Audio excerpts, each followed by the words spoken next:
शरद पवार साहेबांनी फेकलेली ती एक गुगली आणि म्हणूनच दादांच्या पक्षातील दोन कावळ्यांची संधीच हुकली. दादांचा अपघात, त्यानंतर अवघ्या तासाभरात पवारांचं ते स्टेटमेंट, नंतर सुनेत्रा पवारांचा लागलीच शपथविधी चौथ्या दिवशी, नंतर रोहित पवारांनी घेतलेला घातपाताचा संशय, जय पवारांचं ते वाक्य आणि पवारांच्या रुग्णालयात जाण्यापासूनचा जो काही प्रवास घडला महिनाभरात, जे जे घडलं त्या प्रत्येक कहाणीचा सूत्रधार कोण होता? ती कहाणी स्क्रिप्टेड होती का? जहां पहुंचे रवी वहां पहुंचे कवी ही म्हण सुसंगत कुणासाठी आहे ते जाणून घेण्यासाठी हा व्हिडिओ मंडळी शेवटपर्यंत बघा.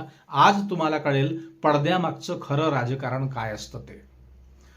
मंडळी, राजकारणात दिसतं ते कधीच खरं नसतं आणि जे खरं असतं ते कधीच दिसत नसतं. हे वाक्य जर कुणाच्या आयुष्याला तंतोतंत जुळत असेल तर ते नाव आहे शरद पवार. विधानसभेत शोक प्रस्ताव मांडत असताना तुम्हाला ठाऊक असेल प्रत्येकाच्या डोळ्यात पाणी होतं. त्यानंतर वरळीच्या मैदानात श्रद्धांजली सभा झाली. त्या ठिकाणी महाराष्ट्रभरातील सर्व आमदार, खासदार, मोठे अधिकारी, उद्योगपती, अभिनेते हे सर्वच उपस्थित होते, तुम्ही पाहिलं असेल. परंतु एवढ्या प्रचंड गर्दीत त्या मैदानात एक अतिशय महत्वाची खुर्ची मात्र रिकामी होती. ती खुर्ची म्हणजे कुणाची? शरद पवारांची. एक गोष्ट लक्षात घ्या, ज्या ठिकाणी शरद पवारांचं असणं आवश्यक असतं त्याच ठिकाणी त्यांचं नसणं ही राजकीय भूकंपाची पूर्वसूचना असते. सध्या पवार साहेबांची तब्येत ठीक नसल्यामुळे ते रुग्णालयात उपचार घेत आहेत, हे जगभरात ठाऊक आहे. परंतु तिथेही नेमकं त्यांच्या मनात काय सुरू आहे हे ब्रह्मदेवाला देखील सांगता येणार नाही. या दरम्यान त्यांची सर्वात मोठी खेळी ही 3 राजकीय पक्षांना घायाळ करणारी आहे, हे लक्षात घ्या. तुम्हाला ठाऊक आहे, अजित पवार गेल्यानंतर अनेक जणांना वाटलं असेल की आता राष्ट्रवादीचं अस्तित्व संपलं, पुतण्या गेला, काका थकला, रोहित बच्चा आहे, योगेंद्र काय तर कच्चा आहे. ही पण एक गोष्ट लिहून घ्या, ही सर्वांची अंधश्रद्धा आहे. काही राष्ट्रवादीतील नेत्यांनाच वाटलं असेल की आपण आता हा पक्ष हस्तगत करू, परंतु त्यांना हे ठाऊक नव्हतं की राष्ट्रवादी जरी दादांची असली तरी त्यामागे उभा असलेला हात हा शरद पवारांचा आहे. अपघात झाल्यानंतर अवघ्या 5 मिनिटात साहेबांनी जी चाल खेळली ती चाल बघून अख्ख्या देशाचं राजकारण हादरलं आहे. ज्या दिवशी अख्खा महाराष्ट्र ओरडत होता की हा घातपात आहे, त्याच वेळी पवारांनी सांगितलं की हा केवळ अपघात आहे. ही मोठ्या नेत्याची फक्त एक साधी प्रतिक्रिया नव्हती मंडळी, परंतु पुढे येणाऱ्या एका मोठ्या वादळापूर्वीची स्मशान शांतता होती, हे लक्षात घ्या. आज साहेब रुग्णालयात असले तरी काय झालं, तरी त्यांचे मोहरे गल्लीपासून तर दिल्लीपर्यंत गुप्तपणे रेकी करण्यासाठी पसरलेले आहेत, हे लक्षात घ्या. पवारांनी असा कोणता डाव टाकला की सत्ताधाऱ्यांचे धाबे हल्ली दणाणलेले आहेत? तुम्हाला ठाऊक आहे, महाराष्ट्राला सर्वात मोठा धक्का त्या दिवशी बसला होता ज्या दिवशी 28 जानेवारीला अजितदादांचा विमान अपघात झाला. आणि त्या अपघातात पवारांनी फक्त पुतण्याच नाही तर राष्ट्रवादीचा खंदा वारसदार गमावला होता. आपण थकलो आहोत, म्हणूनच दादा आणि थोरले पवार विलिनीकरणाच्या जवळपास पोहोचले होते, हे महाराष्ट्राला ठाऊक आहे. परंतु त्या आधीच दादा गेले. आता पुढे राष्ट्रवादीचं काय? कारण 2 कावळे घासावर टपलेले आहेत हे त्यांच्या पवारांच्या आधीच लक्षात आलं होतं मंडळी. दुसरी महत्वाची गोष्ट ही होती की पुढे अजित पवार ते रोहित पवार हे पक्षाचं हस्तांतरण पवारांनंतर पूर्णपणे होण्यासाठी रोहित पवार अजून परिपक्व झालेले नाहीत, हे देखील पवारांना ठाऊक होतं. विलिनीकरणानंतर दादा हळूहळू रोहितला डाव शिकवतील, तरबेज करतील आणि मग पुढे राष्ट्रवादीचा गाळा सुरळीतपणे सुरू राहील. परंतु या सर्व स्वप्नांची क्षणात राखरांगोळी झाली आणि ती राखरांगोळी झाल्याचे पाहून पवार आतून प्रचंड तुटले, परंतु खंबीरतेपासून जराही हटले नाही.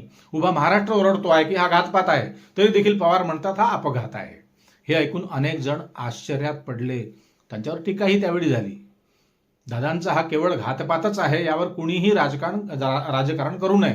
हे वाक्य, हे स्टेटमेंट पवारांनी का केलं तर त्यांना विरोधकांचे गेम ठाऊक होते आणि म्हणूनच मग केवळ आणि केवळ विरोधकांना गाफील ठेवून घातपाताच्या तपासापर्यंत छुप्या पद्धतीने पोहोचण्यासाठी फेकलेली केवळ एक ती गुगली होती.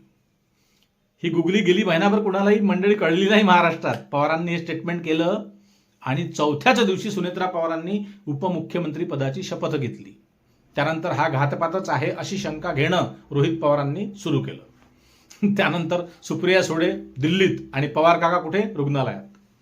त्यानंतर राष्ट्रवादीचं अधिवेशन तुम्ही पाहिलं असेल. त्यानंतर हळूच रोहित पवारांना साथ देण्यासाठी योगेंद्र पवारांची एंट्री बारामती पोलीस ठाण्यात.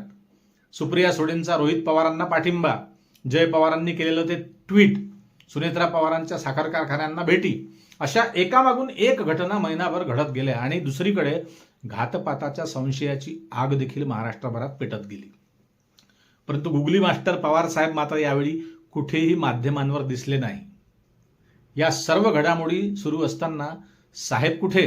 तर ते होते रुग्णालयात. रुग्णालयात देखील त्यांच्या मनात नेमकं काय शिजत होतं हे ब्रह्मदेवाला देखील सांगता येणार नाही. मंडळी लक्षात घ्या, हे सगळं घडता घडता एक महिना लोटला आणि अखेर काल दादांच्या अपघातासंबंधीचा पहिला अहवाल पुढे आला. अहवाल कसा? थातुरमातुर, अगदी बाळबोध. तर बघा, हा देखील 28 तारखेला टाकलेल्या गुगलीचाच परिणाम होता. कसा? पुढे ऐका. पवारांनी म्हटलं होतं हा घातपात नाही. याच पवारांच्या गुगलीमुळे सर्व गाफील राहिले आणि तिकडे रोहित पवार वातावरण पेटवत राहिले. त्यामुळे घाईघाईने अहवाल पुढे आला आणि बाळबोध अहवाल बघून लोक पुन्हा चिडले कालपासून. आणि ही आग कालपासून पुन्हा तीव्र झाली महाराष्ट्रभरात. पहिल्याच दिवशी पवारांनी हा घातपात आहे असं सांगितलं असतं तर काय झालं असतं बघा. इकडे पवार कुटुंब दादांच्या सोपस्कारात व्यस्त राहिलं असतं आणि तिकडे अनेक पुरावे ताबडतोब नष्ट करण्यात आले असते. हा केवळ अपघात आहे असं सांगितल्यामुळे विरोधक गाफील राहिले. सर्वांना असं वाटलं आपण सुटलो, आपला रस्ता पवारांनीच हे स्टेटमेंट देऊन मोकळा केला. पण त्यांचं नाव आहे शरद पवार.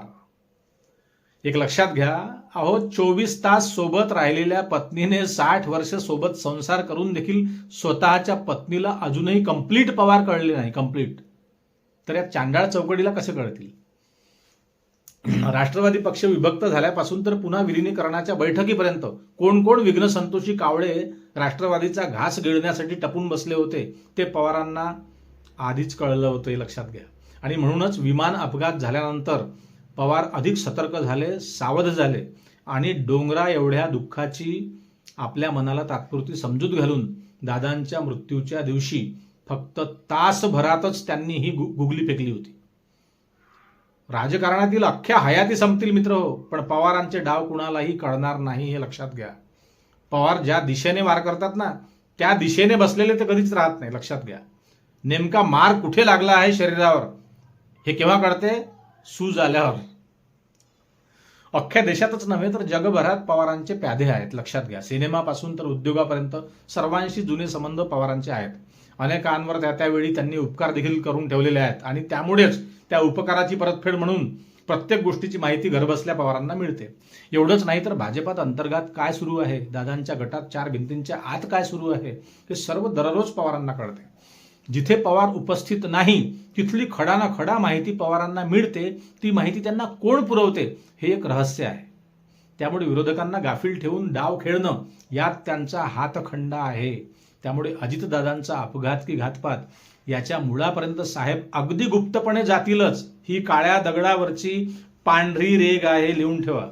सुनेत्रा पवारांनी कोणती पावलं उचलावी, जय आणि पार्थची भूमिका कोणत्या वेळी काय असली पाहिजे, योगेंद्र पवारने केव्हा एंट्री करायला पाहिजे, सुप्रिया सुळेंनी पत्रकारांपुढे कोणती प्रतिक्रिया द्यायला पाहिजे, हे सर्व स्क्रिप्टेड असतं. स्क्रिप्टेड मंडळी आपण हल्ली बघतच असाल आणि म्हणूनच रोहित पवारांना साहेबांनी मुक्तपणे मैदानात सोडलं आहे. तू बोल, तुला काय बोलायचं आहे ते. पवार साहेब नेमक्या यातून 2 महत्वाच्या गोष्टी साध्य करतील मंडळी, असा माझा अंदाज आहे.